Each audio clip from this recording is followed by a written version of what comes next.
Hello there. Sweet Enola Gay. This is going to be one fun half hour, so I hope you're staying with us. I'm going to have on hand the wonderful and fun Jeff Lieberman, director, writer, producer, and in one case that I know of, a voiceover for an interesting thing. But there's a lot in his past. He has a brand new book out, which we will talk about, called Day of the Living Me, which is not really an autobiography. It's more of snippets, and each chapter is kind of on a different portion of his film life. But he doesn't get into his life because he knew that wouldn't be interesting, so he thought he'd write about the film. Anyway, you can buy this from Jeff. I'll bet he'll even sign it if you buy a copy from his website and get it out to you. We will be putting the website up on the bottom of the screen, and you can order direct from there. Write it down. Be sure to write it down. All right. So let's not waste time listening to me. That's what my wife says. So let's bring him on. Let's bring on Jeff the Snake Lieberman. How snake? I like that. The snake. Well, that's from your book. That works. That's the mob chapter of your book. When I like it. You got that nickname for dealing with the guys. Yeah, those guys. Those guys. Yeah. So how you doing? I'm good. Good. Good. Thank you for coming out to Dark Delicacies a week or so ago and signing. We appreciate it. Had a good turnout. We had a lot of fun. So. Oh yeah, your place is terrific. Go to Dark Delicacies in Burbank if you can take the heat. It was like 110 when I was there. It's still hot here. Yeah, I mean, no. Yeah, it is still hot. It's interesting. Why did you choose in the book? We're going to hawk the book for a minute. Yeah, why did you choose in the book not really to write about autobiographical, about your life, but about just the film pieces of your life? It's a career memoir. It's not a memoir. I just it's like on Facebook. I don't put anything about my personal life. I don't know why anybody does, really. My family, I keep it out of the. So I thought and who gives a shit, really? I'm not Johnny Depp, So it's basically, I thought, from the fan base and just people in general would be interested in the weird career that I've enjoyed, So I figured that would, and also the fact that they're kind of, each thing that I did is kind of self-contained stories, I realized. So they're like chapters in a book, and I figured, well, just string them all together in chronological order and you got a book. That's what I did.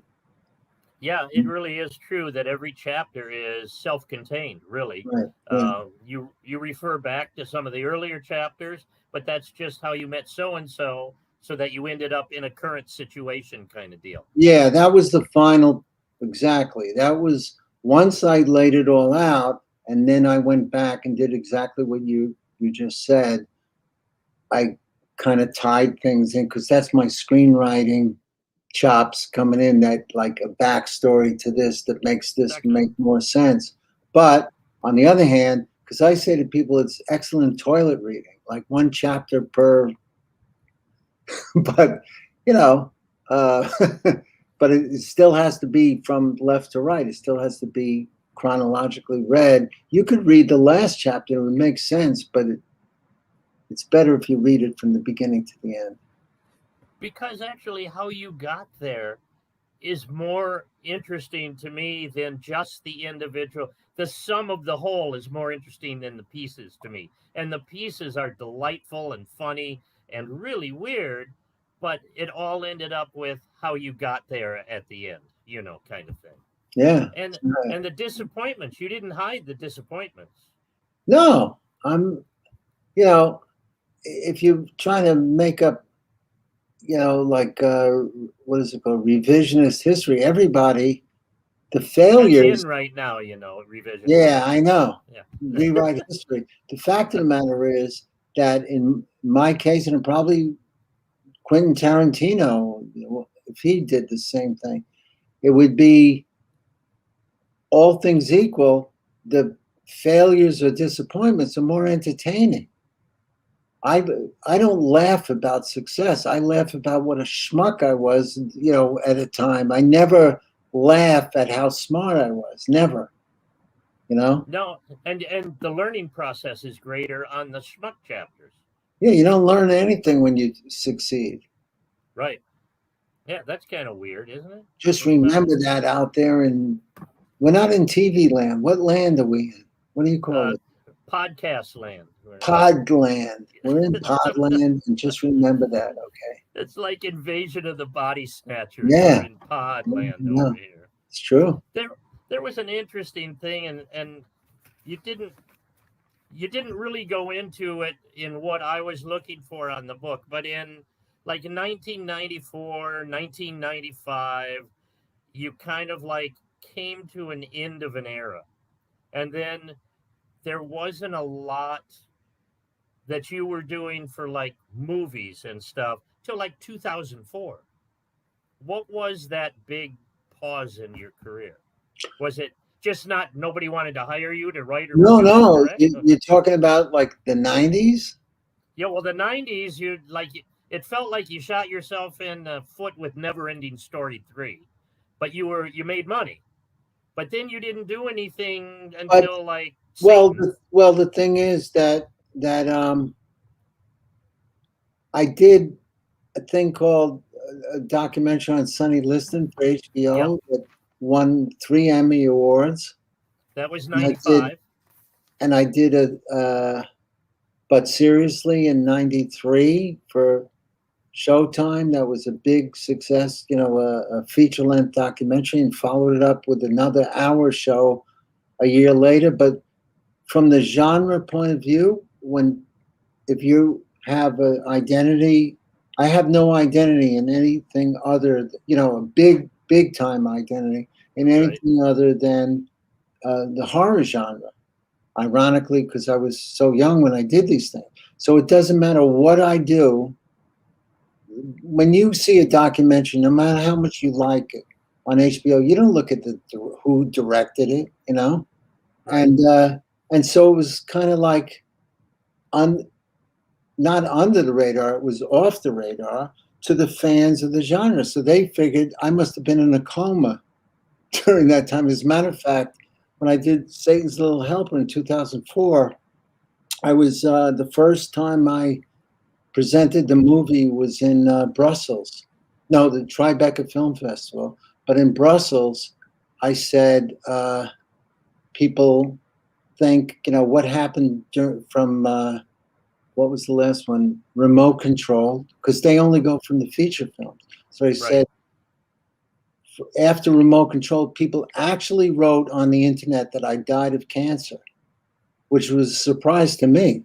But yeah, but it actually, they said, when he died, and it was amazing. And people go, oh, that's too bad. I like this movies. So when I was in Brussels, I said I was in a coma during that whole period. And that's, when I did Satan's Little Helper, I figured, don't go back. If you're going to do another genre movie, don't go back and try to pick up where you left off, because where you left off was 1987. And I tried to be current, like I always try to be current.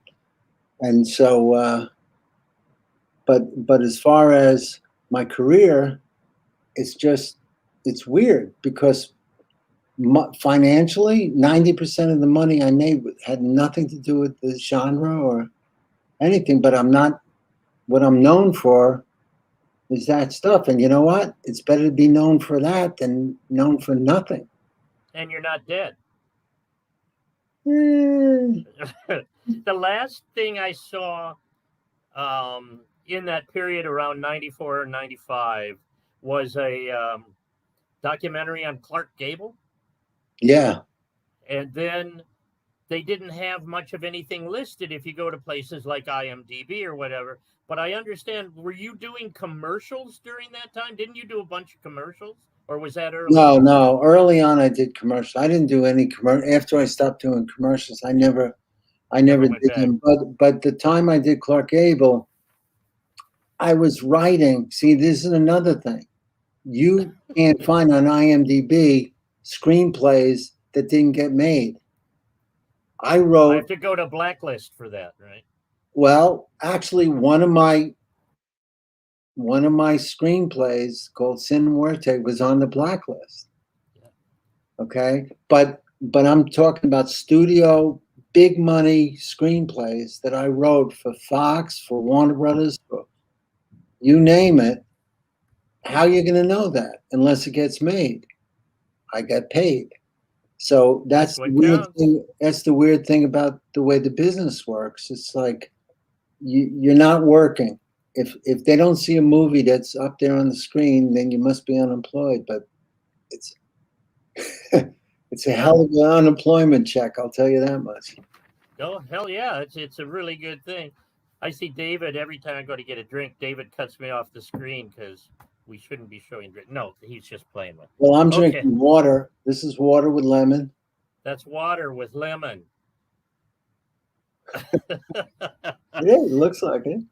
You know what your book brought home to me is that as a novelist and um, actor, that kind of stuff, people are always saying, "How do you get there? How do you get your book published? How to whatever?" And you try to tell them there is no whatever. You get your ass out there and you do what you do and you meet enough people and you do enough work and hopefully A connects to B, whatever. Your book is entirely a life of happenstance in that regard. That if you hadn't met so and so because you did The Ringer, then you would never have met so and so. You can't give people a blueprint on how There's to no get there. plan. I never had No. a plan. Not only that, but on that same thing, I have this problem with people say they have a dream. Uh huh. Fuck that. Can I say fuck on You the can. okay? If you can't, we'll cut that out. It's only live. Dream, like you have a dream. That's like a Disney movie. What? I never thought that way. Like, oh, I dream. Fuck that. That's like some little girl saying, "I dream of being a ballerina." Just do your Right. thing and forget the dreams and whatever the thing turns out to be. Afterwards, before you die, you can look back and say, "Oh, I fulfilled my dreams." But to actually have dream of this and dream of that, you Do you have think you're talent. crushing some souls out there right now? Maybe. I hope so, because young people, they're told, "Oh, if you work hard enough, you can fulfill." Guess what? If you're a kid and you're 5'9" and you love basketball, you ain't getting to the NBA. I don't care who the fuck you and how many dreams you could stay up. You could dream 24/7. You're not going to the NBA, right? So it's a lie. Right. It's very harmful to kids that you can be anything and do anything if you work hard enough. It's bullshit. How much is luck versus talent? I think you have to, if you don't have talent, you're fucked. Unless your father runs a studio or he's a Did film school show you whether you had talent or not? You yeah. went to film school, yeah. Yeah. They film school showed me something I didn't know. I didn't know. I mean, I always was told I had talent because I could draw well. What has that got to do with movies? Nothing. But in film school, Ernie Pintoff, one person, told me that I could write. But he literally told me, it's like saying, you know what? You can do cartwheels. I can't do cartwheels, but like if he told me that, and I go, oh, look at that. I could do cartwheels. It was the Right. most alien thing in my mind. He told me that I could write, and I guess I could because people pay. Somebody once said to me, "You're not a writer till you call yourself a writer." It's like a confidence thing. It's like Ernie telling you you can write. Until you think you can write, No, you once can't he write. told me I could write, I when it became meaningful is when people paid me for what I wrote.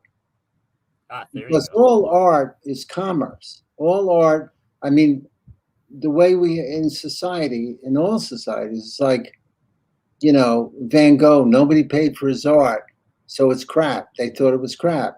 Oh, then suddenly it's worth millions of dollars. Oh, he's a great artist. It's always commerce is always the arbiter of art. Otherwise, you could say anything is art, you know, but Any creation. any creation, no matter what you do, you can use crayons on your forehead and it's art. It's not a bad idea, actually. No, I'm thinking about it. So when people paid me, like I wrote Squirm, it's like they gave me $25,000 back then for this fucking screenplay about worms. Ernie was right. I didn't know that, but that's validated what he said. And then Ulu Grossbard is a great director. You know Ulu Grossbard? No, I don't. Yeah. Anyway, I'm going to go look that up.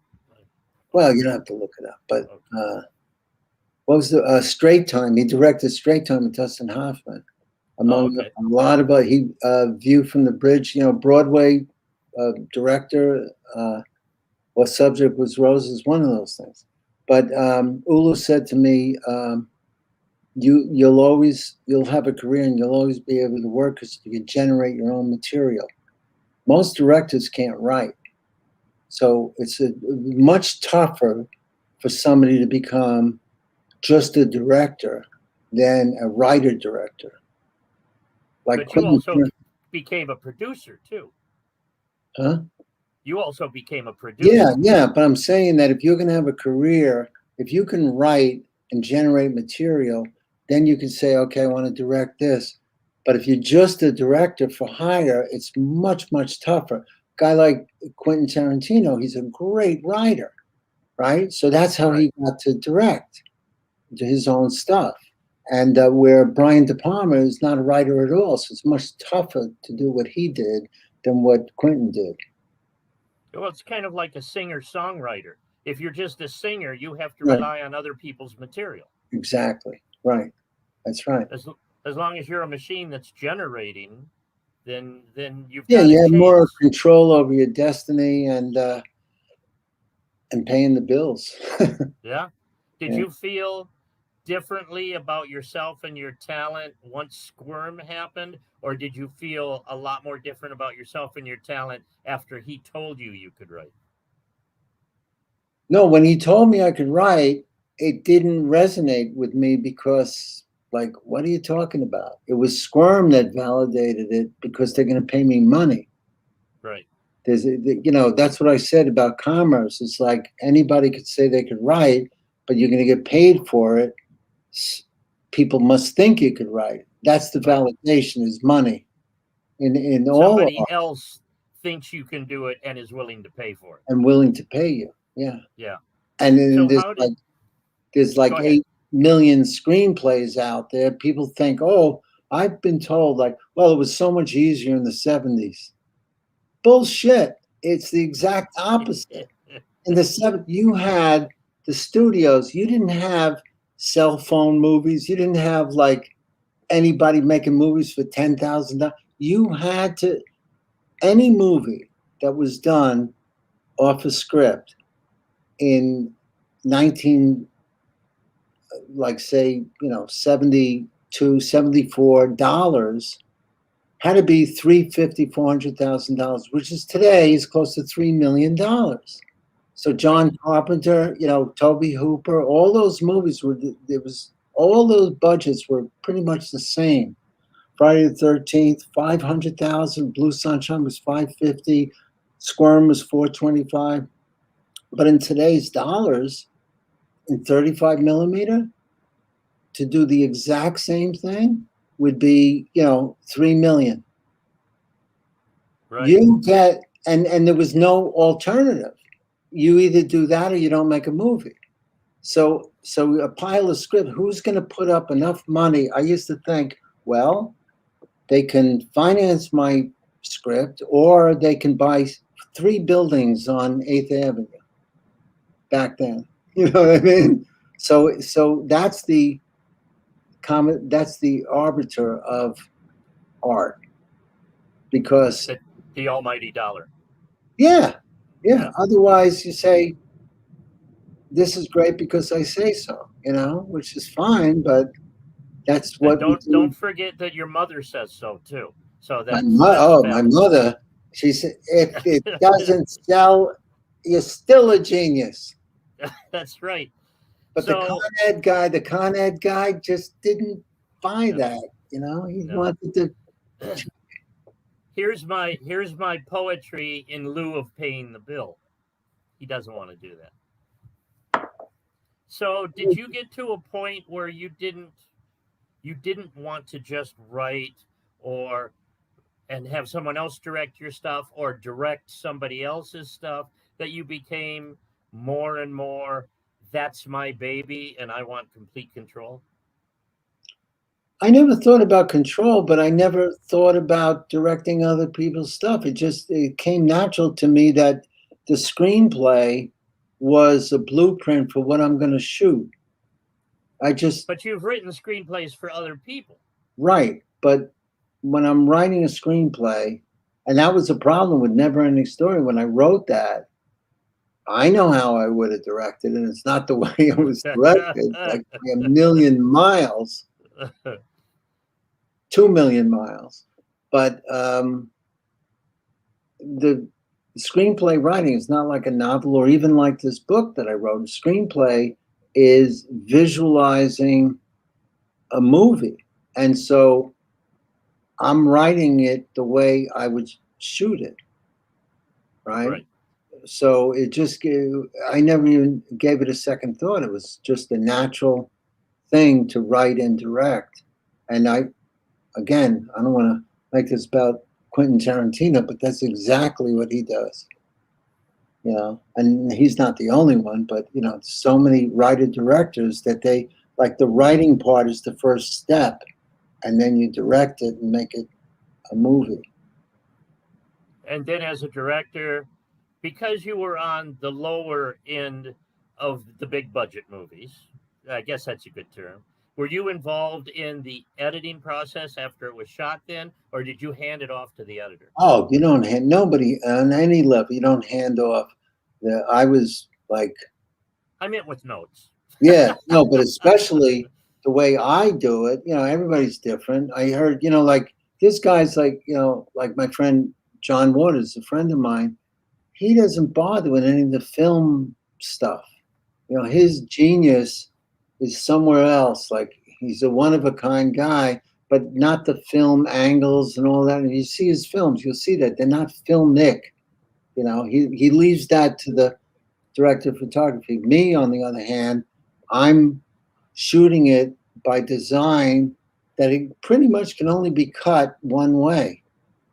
I can't turn it over to an editor. Then I'm not giving them the choices. I'm making the choices in the camera, and that's why, like my heroes or idols or whatever, like Brian De Palma, that's what they do. You shoot a movie to be now. If it doesn't work, you're fucked because you don't have 16,000 different angles to fall back on and cut it a Right. different way or whatever. But it's all by design. So I have to be there basically all the time to tell them, no, just do that. And that's why it goes really fast. I get a rough cut in like 2 weeks, like because there's no other way it could be done. I noticed that the last thing credited to you, not counting this book, which you can buy at his website. Sorry for that. What website? The last thing was like about 2007, and that's been 15 years. Are you done, or are you working on something new, or do you want to just lay back and rest on your laurels? Do I look like a laurel resting person? I don't even know what a laurel, like what is a That's laurel? that like leaf and stuff crown that they put on So you a rest, head. you like put You it on could your head, just like a you lay little down. pillow, maybe. Yeah. Why would anybody want to do that? I don't know, but you're not done then. But we've had a pause here, right? Uh, well, I mean, not counting the book. How long did that take you? oh, that was, yeah. It's hard to say because most of the during the COVID thing, it was great. I love a pandemic for writing because I couldn't Right. go out, so I wrote. That's when I wrote it. So I don't know how long because I wrote those stories over years and just put them as I didn't never plan it to be a book. So basically, during the COVID, just the idea of taking these stories and putting them in chronological order and making it into a book. That's what I did. I didn't write 80% of it. I already wrote years ago. Do you Just have what we call drawer scripts? Scripts you've written that are just setting that you're waiting for the money or the right time to do something?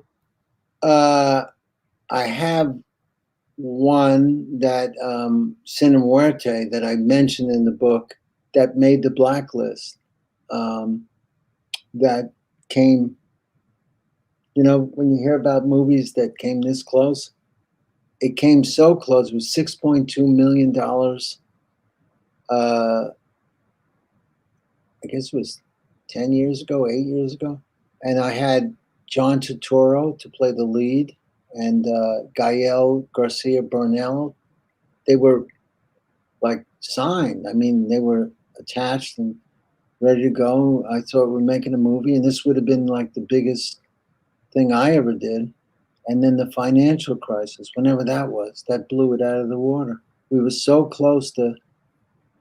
Yeah, that was Um, around what, 2009 or yeah, I 2010, mean, something like that. Yeah. we were like renting rehearsal space, and uh, Ellen Barkin was the next up to come in. So it would have been a big kosher movie that I would direct, and it was semi. It's funny because it's like semi. It was based on me as a cat. Like in fact, John Turturro, when we would be together, he'd be looking at me. I said, John, you're not playing me literally. It's Jack Zimmerman. It's a character. Oh no, no, no, no! I'm not. Yeah, bullshit. He was like studying my mannerisms and everything, So it was and semi autobiographical. it was, yeah, it Yeah. was. It's a great story, and I could still make it, but I don't know. And I'm working on right now a very big thing that has a very big Well, star, it's just us. You can tell us. It's just but you it's and me. not a movie. It's not a movie. It's a TV thing. Have all these platforms afforded you some new opportunities? Not yet, but this would. I mean, if this thing happens, I mean, we haven't even tried to sell it yet because of getting the last legal shit. But I think it will sell because of the guy who's attached to it. And it will be like Netflix or Amazon, HBO, one Right. of these things. And I created it with a partner, and I'd be writing, it'd be a big deal. So I'm not dead yet, Not yet. and no What? laurels. Yeah. Yeah. Did what prompted you to write this? Just the fact that you had the time No, and no. you thought, and you had all those stories, and you thought, I I had all should the put these in stories, one and place. then when I go, I've done so many of these film festivals in Europe, and I found myself one after the other. Usually you do a Q&A afterwards, and I Right. kind of segued naturally from the confidence of doing it. And it's the easiest. You have an audience of 300-400 people that are fans of yours. They're not hostile. They're like on your side. And then so little by little, I started just. I became a stand-up comic. Like I morphed into a stand-up comic. And the last one was in Edinburgh at what's it called? It's a film festival in Edinburgh, horror film festival. It's great history, and it's about 2 years ago.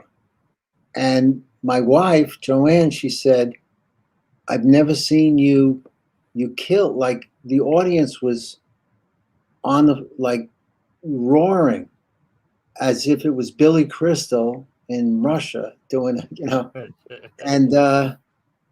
and then I realized, well, they really dig these stories. And it's a lot of the stories, I was just recounting the stories that wound up in the book, the same stories. So that's what gave me confidence that this is entertaining to people, because I see it right in front of me. And they're not faking. It was real laughter. I mean, they were, I got a lot of after follow-up reviews and stuff. So that's how it happened. Well, we'll send everybody over to your site to Dead buy by copies. Dawn. That's her festival, is Dead by Dawn. But you became a hero of mine as I was reading this, because everybody of our generation claims to have been to Woodstock, but you were at Woodstock, and not only that, you met your wife there. No, I didn't meet her. You took her there. I took her there, but she wasn't my wife. And you didn't get there. She was my girlfriend. At the time. Now she's my wife. Now she's your wife, yeah. Yeah, I know. It's funny that, when Richard Nixon won by the biggest landslide in history, and then afterwards they took polls like 10 years later and said, who voted for Richard Nixon? And he would have lost by the biggest landslide in history if they went by that poll. With the same thing with Woodstock. Were you at Woodstock? If all the people that said they were at Woodstock, there'd be like 10 million people went to Woodstock. Yeah. I was at Woodstock. You were there. Yeah. You were there. Yeah. That's wonderful. Well, we're going to get out of here. I still have the tickets to show. Do you? You didn't have to use it, right? Everyone was just walking in. And the funny thing about the tickets, well, that's the reason, what you just said, that's the reason why the tickets are not worth anywhere near what you would think. Because you have 450,000 people, out of that, like 200,000 still had their tickets. If you actually had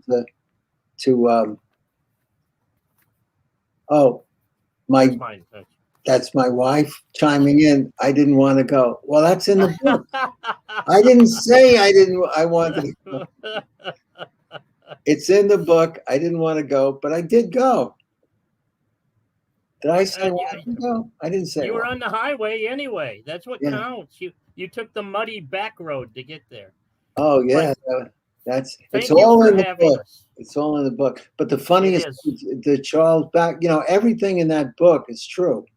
Every detail is true, and that's what makes it so funny. Because I'm thinking, are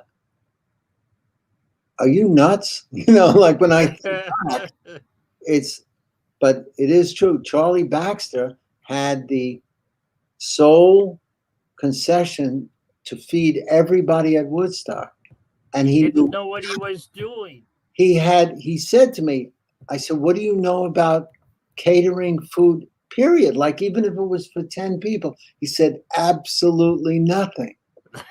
Yeah. And it's a true story. It's called Food for Love. And there was maggots in the meat the first day. This is great. All of you perspiring filmmakers who want to get to the top, this is a blueprint. So you be sure to buy this. Not center the book. You didn't center it. A little up. Is it up? No, pan left. Yeah, there you go. There we go. And thank you so much, Jeff. I really appreciate you taking the time. It's late back there in New York. It's still relatively early here in California.